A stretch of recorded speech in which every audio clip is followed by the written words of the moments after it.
Sir Paulo Caniete. I'm now going to explain the four pillars of OOP.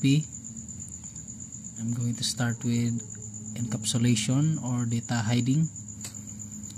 Ensures that the data is hidden and only accessible through controlled methods. Explanation about this pillar. The balance variable is private, preventing this indirect modification. The public methods, deposit, withdraw, and get balance, provide controlled access. This ensures data security and prevents unauthorized changes.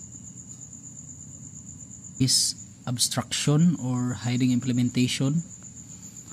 Abstraction focuses on exposing only relevant details while hiding the actual implementation. Explanation about this pillar. The shape class is an abstract class. It contains a pure virtual function.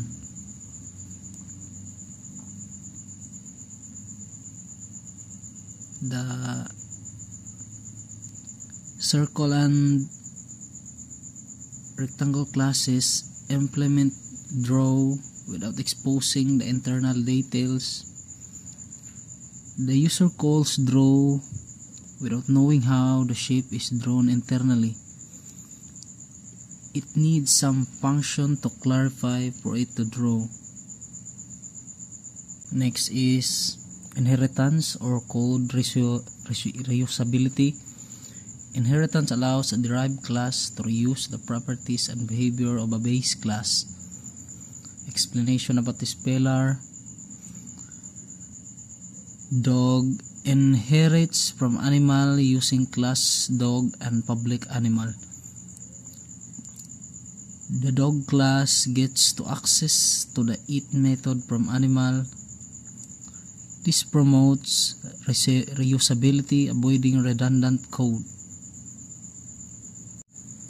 Next is polymorphism.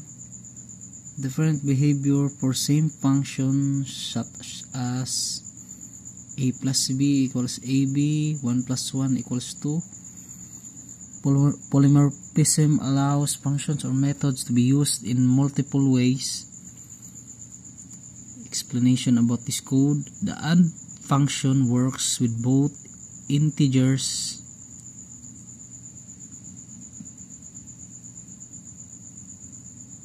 and doubles. The correct function is chosen but compiled time based on argument.